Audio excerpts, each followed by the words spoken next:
Adi Tarunan Alumni SMA Hang Tuah 5 Sidoarjo. Perkenalkan, nama saya Mem Silvi Dan saya Memili. Kami akan mengajar kalian mata pelajaran fisika. Sayang sekali, pada saat ini kita tidak bisa melaksanakan pembelajaran tatap muka karena pandemi COVID-19 ini. Untuk itu, selama 1 semester ke depan, kami akan mengajar kalian melalui daring, melalui video streaming dan beberapa aplikasi yang tentunya menyenangkan. Jadi, stay tune dan nantikan pembelajaran fisika yang Menyenangkan bersama kami. Halo, selamat datang di SMA Hang Tuah 5. Ini adalah pertemuan pertama kita. Jadi sekarang kita bahas yang ringan-ringan saja. Mari kita membahas perkenalan tentang fisika. Hari ini kita akan membahas hakikat fisika dan metode ilmiah. Let's check it out.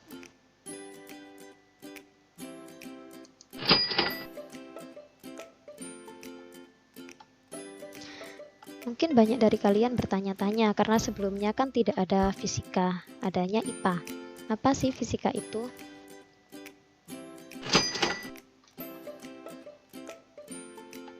Oke. Fisika berdasarkan pengertian definisi.com, fisika adalah cabang dari ilmu sains yang mempelajari tentang sifat dan fenomena alam atau gejala alam dan seluruh interaksi yang terjadi di dalamnya. Jadi nanti kita akan mempelajari fenomena alam, dan gejala-gejala yang biasa terjadi di kehidupan sehari-hari kita, baik itu sesuatu yang sangat dekat dengan kita atau sesuatu yang baru kita pelajari. Bahasan dari fisika itu sangat luas, bisa mencakup yang paling kecil berupa atom. Kemudian fenomena-fenomena alam yang sering terjadi, bisa pelangi, atau terjadinya petir, terjadinya hujan, hingga yang terbesar berupa alam semesta. Itu nanti kita bahas semua di fisika.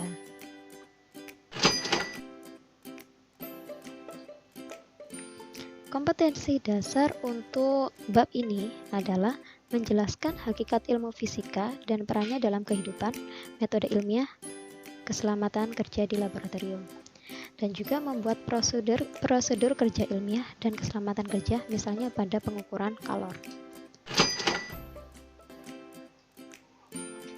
Indikator untuk bab ini adalah yang pertama, kalian harus dapat menjelaskan tentang fenomena fisika dalam kehidupan sehari-hari.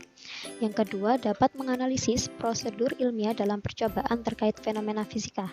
Dan yang ketiga, mampu membuat laporan tentang prosedur ilmiah atau metode ilmiah pada percobaan fisika sederhana secara nyata maupun maya.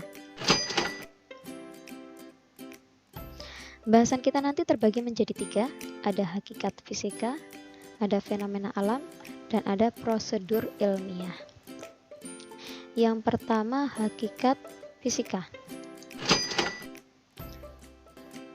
Hakikat fisika, bahasan pokok dari fisika itu nanti terbagi menjadi 3. Yang pertama, kita akan membahas tentang sikap atau way of thinking, cara seseorang untuk berpikir. Pemikiran ilmuwan yang tidak lepas dari rasa ingin tahu, objektif, jujur, terbuka, serta mau mendengarkan pendapat orang lain, itu nanti akan melahirkan ilmu-ilmu baru. Salah satunya adalah ilmu fisika. Yang kedua adalah proses, a way of investigating. Jadi ketika kita sudah punya sikap ilmiah, kita sudah mulai berpikir a way of thinking, bagaimana sesuatu itu bisa terjadi, maka kita akan melakukan proses. Kita akan tergerak hatinya untuk melakukan percobaan-percobaan baru sehingga bisa menghasilkan satu lagi yang kita sebut sebagai produk ilmiah atau a body of knowledge. Produk itu tidak hanya berupa sesuatu yang bisa dipegang, bisa dirasakan. Produk di fisika dia bisa berupa fakta atau konsep, prinsip dan hukum, rumus atau persamaan, juga teori maupun model.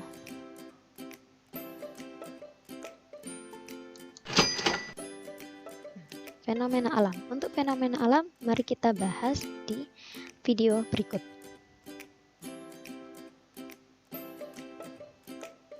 Sebelumnya tadi kalian sudah mempelajari tentang hakikat fisika, mulai dari sikap ilmiah, metode ilmiah, dan saat ini kita akan lanjut membahas tentang fenomena alam. Tentunya fenomena alam yang ada hubungannya dengan fisika. Sebenarnya ada banyak sekali fenomena alam tentang fisika. Beberapa di antaranya buah yang jatuh dari pohon, refleksi atau saat kalian bercermin, petir, hujan, dan pelangi. Dan ada beberapa contoh fenomena fisika yang akan kita bahas lebih lanjut. Fenomena alam pertama mengenai benda yang jatuh perlu diketahui. Pembahasan fisika mengenai fenomena benda jatuh itu ada hubungannya dengan gaya gravitasi, di mana gaya gravitasi ini akan menarik tiap benda yang terpengaruh itu untuk menuju ke pusat bumi. Fenomena alam yang kedua yaitu mengenai refleksi, atau bahasa lebih gampangnya yaitu tentang pencerminan. Lebih gampangnya lagi, ketika kalian bercermin, bayangan kalian akan tampak. Dan itu juga salah satu contoh dari fenomena alam tentang fisika. Contoh yang ketiga yaitu tentang petir. Petir bisa terjadi karena adanya gesekan antara elektron yang ada di langit. Mungkin tiba-tiba di malam hari kalian akan mendengar suara petir yang bergema. Itu juga salah satu contoh dari fenomena alam fisika. Contoh keempat yaitu hujan. Hujan termasuk ke dalam siklus air, di mana kita mulai dari proses transpirasi, evaporasi, dan sebagainya, sehingga nanti akan menghasilkan yang namanya hujan yang turun ke atas permukaan. Contoh yang kelima yaitu pelangi. Kalau kita berbicara pelangi, itu terjadi karena adanya penguraian cahaya polikromatik. Cahaya polikromatik maksudnya yaitu ketika cahaya matahari sampai ke bumi kemudian terkena tetesan air hujan, maka dia akan dibiaskan. Oleh karena itu terbentuknya pelangi magical biru yang sangat indah di langit kita.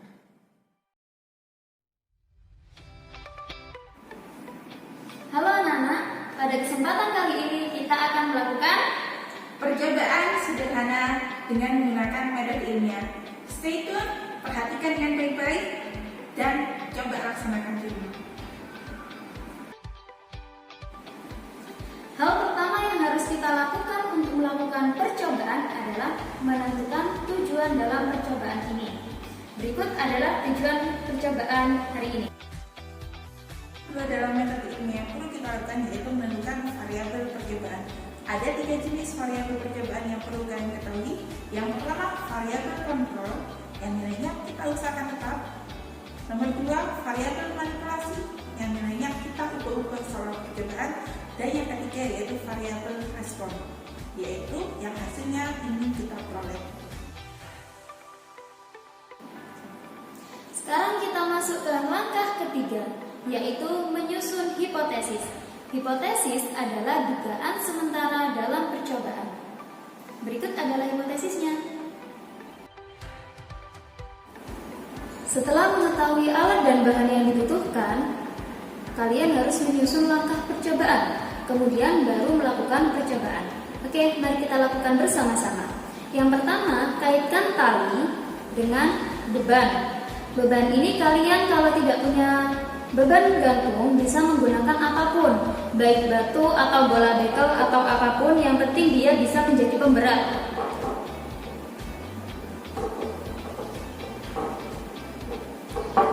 Setelah beban terikat dengan kencang, kemudian tali dikaitkan ke statif atau alat penyangga yang lain.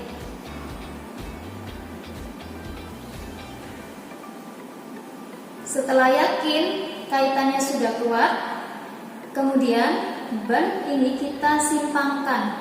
Disimpangkan ke samping, jangan terlalu besar sudutnya. Kita mulai. Sebelum kita melepaskan simpangan ini, kita mengukur waktunya menggunakan stopwatch. Jadi ketika kita melepas, ini stopwatchnya langsung dimulai, kemudian dihitung 10 getaran. Setelah 10 getaran nanti stopwatchnya di stop. Kita mulai. 1, 2, 3, 4, 5, 6, 7, 8, 9, 10. Setelah 10 getaran langsung di stop. Kemudian kita mendapatkan waktu di sini tercantum 13 detik, 18. Ini adalah waktu yang diperlukan oleh bandul untuk melakukan 10 kali getaran. Setelah melakukan pengulangan percobaan sebanyak 5 kali, silakan hasil percobaan yang kalian peroleh tuliskan pada tabel sebagai berikut. Untuk menghitung periode getaran T, kalian bisa menggunakan rumus T sama dengan T per N, di mana T huruf kapital adalah periode, T kecil sebagai waktu, dan N adalah jumlah getaran. Selanjutnya masukkan ke dalam tabel. Untuk menghitung frekuensi getaran F, tinggal kita masukkan ke dalam persamaan F sama dengan 1 per T, di mana F sebagai frekuensi, T di situ adalah periode, satuannya dalam sekon. Lakukan percobaan berikut ini dengan menggunakan panjang tali. Yang pertama sepanjang 30 cm atau 0,3 meter, dan yang kedua dengan menggunakan panjang tali 50 cm atau 0,5 meter. Kedua panjang tali tersebut dilakukan percobaan sebanyak 5 kali pengulangan.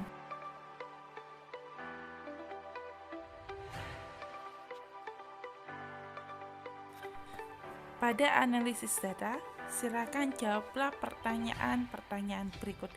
Yang pertama, bagaimana hubungan antara panjang tali atau panjang benang terhadap waktu getaran? Apakah semakin panjang tali, waktu getarannya semakin lama atau semakin cepat? Pertanyaan kedua yaitu bagaimana hubungan antara periode dan frekuensi getaran? Silakan jawab pertanyaan-pertanyaan tersebut untuk membantu kalian menganalisis data hasil percobaan. Tahap terakhir pada metode ilmiah yaitu simpulan. Simpulan di sini merupakan jawaban dari tujuan percobaan kalian. Setelah kalian memperhatikan contoh dari percobaan sederhana tersebut, silakan kerjakan tugas kalian dan buatlah dia sebaik mungkin. Kemudian kumpulkan tepat waktu.